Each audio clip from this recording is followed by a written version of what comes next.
Morning, everybody. Hey, how's it going? We got a Wednesday. You can see I'm back in the bunker here. What we got for day?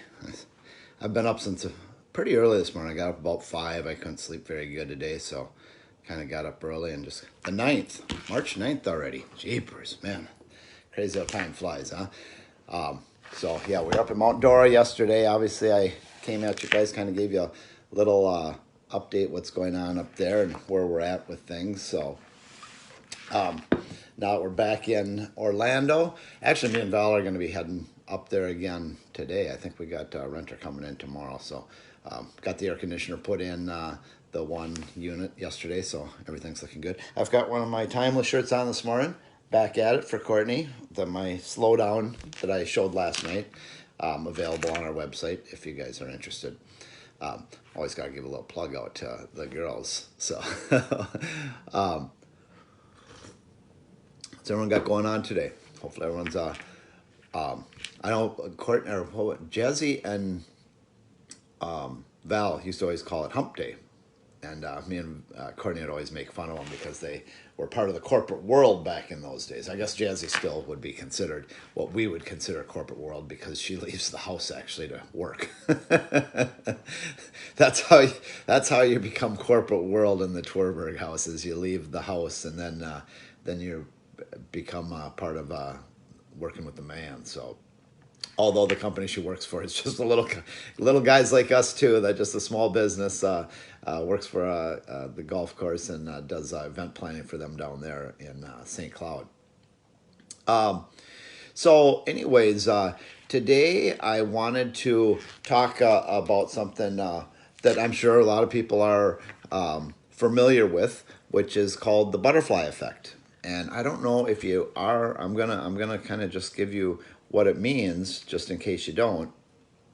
But it's two pertinent things that the butterfly effect teaches us: that small things matter, and that we're all connected to the bigger system. That our actions today could have or will have results of previous actions, and this in turn will lead to future action. With one small gesture, you can change somebody's life. And the thing about the butterfly effect, and when you think about it, whether how small or large it would become, is a lot of times you don't realize it until you look back on an event that maybe happened in your life or something that changed your beliefs or a problem that you had to deal with. I know, obviously, everyone is affected by this in one way or another, whether it's a job you take, how you handle something with your children.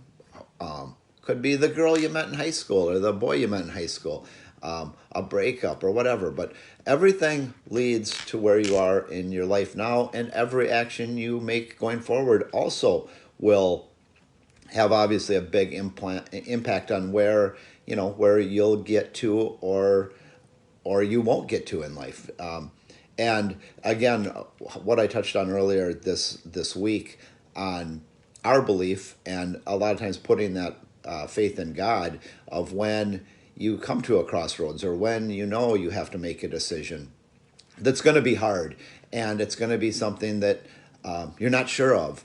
And that's a time that I find is a good time to just really go deep soul searching and take as advice from as many people as you can, and ultimately trusting God to get you to the right spot. I'm going to share a story with you today about this. It was a big impact for our family, but something that really affected my daughter Jasmine in a big way, in changing her life and everything that she had known, and how she's handled it. And I think it's just something that shows you that you can overcome anything that is thrown your way if you choose to take it with a forward-looking approach. I know a lot of you guys know Jasmine, and I share stories about our family that I know everyone in my family is okay with me sharing, because some of these are personal stories, but if it's something that can help other people, knowing that you're going to go through a challenge like this in your life and how it was handled by someone else, and it can make a difference. I know my family is totally behind me on when I talk about something like this. So I'm going to just kind of get into it with the Jazzy and her story, and I know, like I said, some of you know this, but some of you don't might find it knowledgeable as well. Jasmine is our middle daughter, mine and Val's, and we had a chance early in her life to get her into a sport that she really was in love with, which was gymnastics. And Jazzy got into a level of competitive gymnastics at a very early age. So I think probably about 7 or 8, she started really hitting it hard, where she was going probably 8 to 10 hours a week at that age, which is quite a bit for someone so young, a 7 to 8 year old. But she really enjoyed doing it, and so we were always there to encourage it and give her the best chance to succeed in what she wanted to do, and always stood behind her. And I'm sure everyone always stands behind all their kids and all their decisions they make as well. So we helped her along, and Jazzy competed at a high level throughout her career of gymnastics, and she went through everything. She did the level 5, level 6, level 7. And once she got to level 7, after she struggled for a while, she got to the point where we moved her to a new gym, and it was up in Woodbury, Perpetual Motion. And I know some of you know Steph and Garrett. You've met their kids, Ren and Jane. They're all they've become a huge part of our lives. They're like family. And a lot of this is because of that move we made for Jazzy. I think she was about 11 years old at that time. And Jasmine's always, we've known from about that time that she's had a little bit of some back issues as far as her spine. But we didn't really think too much of her because it really never gave her any kind of problems or issues while she was competing.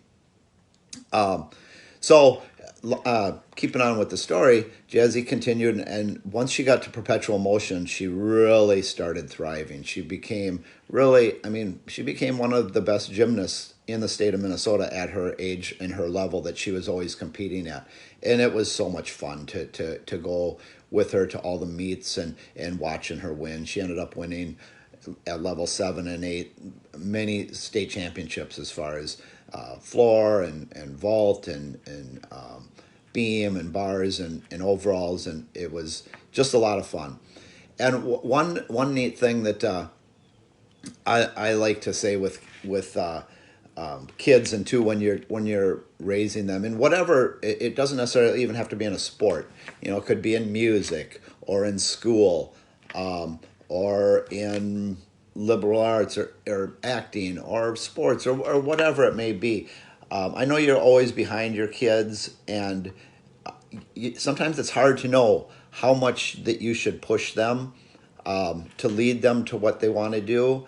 And I'm a firm believer of, when your kids are young, giving them as many opportunities as you can, and to push them, though, as hard as they can be pushed. I think that kids need that, in my opinion anyways. They need a little bit of direction. But when they're going to become great, and I've said this to my brother because he's me and him talk about Ryan throughout his career as well, too, is I don't think you can achieve greatness until you decide you want to do it. So when your child comes to you and they're done having you push them.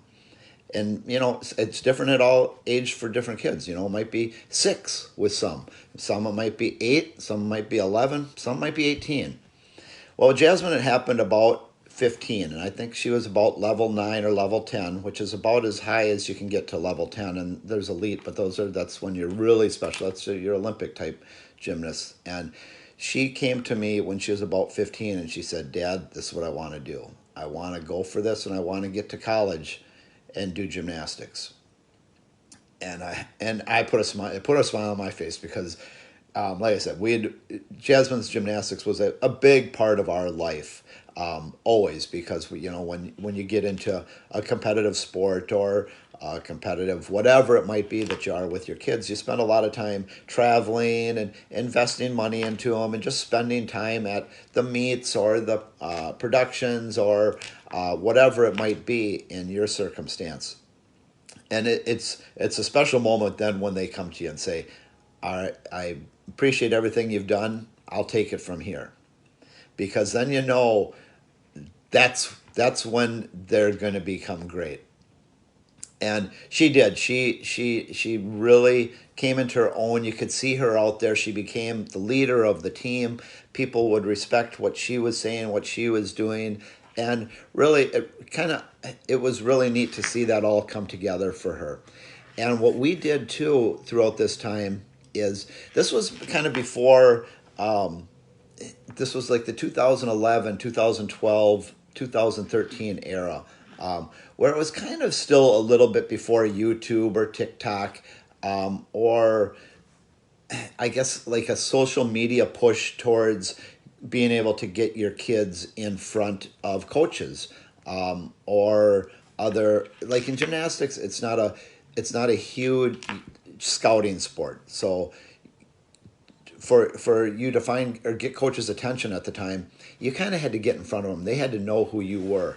So with Jasmine, what me and Courtney and Val and everyone decided that we wanted to do the summer of 2012, we were going to take her around to different colleges and get her in front of the coaches, do their camps, and have her meet them.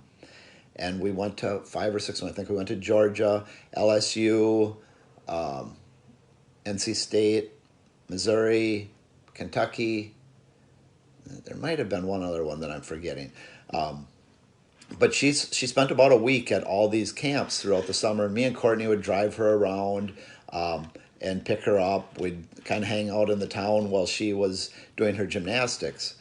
And she finally came, this was in her junior year, to NC State. And she met the coach there and really kind of fell in love with the facility. And at the end of the time, the coach offered her a position on the team for after her senior year. So Jazzy was very excited about this opportunity and committed herself for the rest of the year, getting her ACT test up, getting everything accepted.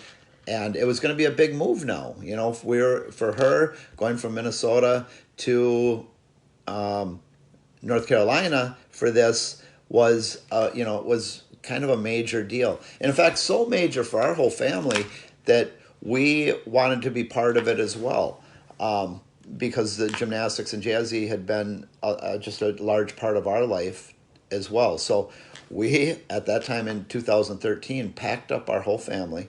A lot of you know where we lived there in Hastings on Old Bridge. It had been, our family home for many years at that time, and a lot of you probably have partied there with us. And it was a very hard decision to do that and leave so many of our friends and family and start out on this new venture for Jasmine that she had been working her whole life for.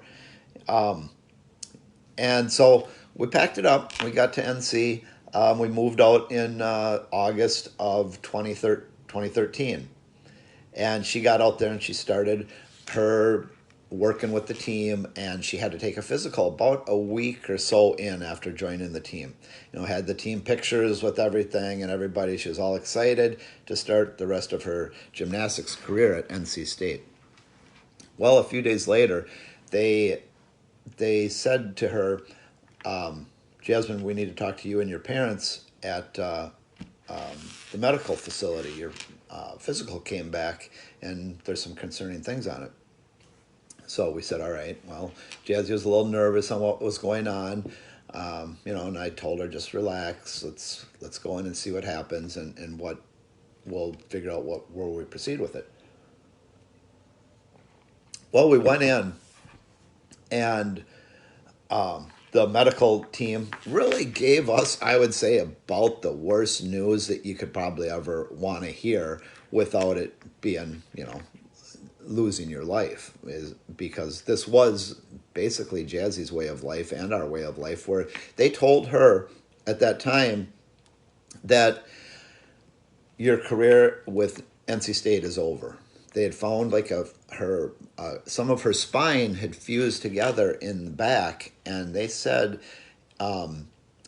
any kind of wrong landing could leave her possibly as a paraplegic, where she'd be paralyzed possibly from the neck down, where she would not be able to move. She'd be in a wheelchair possibly for the rest of her life. Now and we're in North Carolina, which is known, where we were at was right between North Carolina, which is in where is that one? Now it's in Chapel Hill, I believe. Yeah, and then Duke is in Durham, and NC State is in Raleigh, and it's kind of a triangle. They call it a triangle there, and the medical teams there are some of the finest in the world. And this case with Jasmine, they shared it with Duke and with North Carolina, and the medical staffs from all of them looked at it, and they said they'd never seen anything like this before, and they all really encouraged us to take Jasmine out of gymnastics. And Mark, the coach from North Carolina State, said that she would not be able to compete there, and if she wanted to pull out at this time and go someplace else, she could go through their physical and decide what she wanted to do, if they would let her compete or whatever. Us having heard this news from some of the top medical staff in the Triangle area, it didn't take me and Val more than a second to say, all right, it's time to shut this down, because the results, are too catastrophic. But for someone like Jasmine, it's hard for her to understand, because obviously this was her whole life. This was everything she was going to have to do, and it's a life changer. It's everything now in her life changes. So she has to make some decisions on what she wants to do with her life, and how does she want to mope around, for many months, years. Does she want to embrace change? How does she want to handle things? And it's moments like this that I know you can't do stuff like this alone. If you don't have help from God or friends and family, it's too bad, because this is when God comes through in the clutch for you. And I know we all ask for direction on something like this, and it has helped throughout the whole process. And you can see how Jasmine was able to transition from what she had known her whole life. And, at the time, too, at that point, she had been competing, and she had been practicing for probably 30, 40 hours a week. So, I mean, this is a life-changing event for her. And like I said, we had moved the whole family down to Carolina, too. So it was a very tough moment for us as well. But with the help of God, like I say, it helped us as a family come together and say, hey, gymnastics obviously has been a big part of our life, but there is more to life than gymnastics as well. We have our family, we have our health, and we're not going to jeopardize that. And we're going to make ourselves stronger for this, and we're going to come together. Jazzy bucked it up tremendously, like you guys all know. She stayed at North Carolina State. She did not pack up and run. She stayed and helped the team. She stayed on with the team in a management role, which just kind of helped the team out. She would be there for them. She would do equipment. She would do what she could still to be part of that. But as the last couple of years, she decided that she was going to move on from that and start on with the rest of her life. And she was able to make that transition. And now you guys see her every Tuesday night. And what a fantastic young woman she has become. Don't get me wrong, there obviously were struggles with her and having to come to to adapt to that situation and make the changes that she did in her life. But I know if you ask her now, what if she feels it was a life-changing event, obviously she would say yes. If she would say how she handled it has made her who she is today, absolutely. And I know she, and I say this because we have talked about it as well. Is it has been because of the strength of God to put her in the position of where she is now, and she has a great career with her event planning. That is what she stuck to, what she went to school for. So the gymnastics did bring her into that kind of the field that she was able to do her future dream. She's met a man now that she is engaged to, and they're going to be married in October. I'll be walking her down the aisle proudly at the position that she's gotten into in life and the obstacles that she's overcome. But again, it just all comes down to them times in life when you come to a roadblock and how you handle it. And there, you can take even the worst situation, or something that you find just totally life changing, and turn it into a positive and continue on with your life. And again, I will always be telling you this, as long as you're watching me, that it is through the help of God, and praying and thanking Him on a daily basis. Don't ever lose that. If you do have it, and if you haven't found it yet, I am going to be here to help you with that. And like I've always said, if anyone ever wants to talk or has anything you want to talk about, give me a shout out. I love it. That's kind of my message for today, guys, is no matter what life throws at you, God can help you out, and you can help yourself out as well. And just know that as well. So never give up on anything. You're stronger than you think. You can do it. Just really put your mind to it and work hard. That's it for me for the day. I appreciate all you guys tuning in. I hope you got a little something out of that, and something that maybe if you didn't know about our family before, or Jasmine, it gives you a little perspective of something that she's worked through in her life to get to where she is and made her the person she is. And I know you guys have all got it in you as well too. So keep on trucking. You guys have a great hump day, and we will see you tomorrow. Thanks for showing up, guys. See you soon.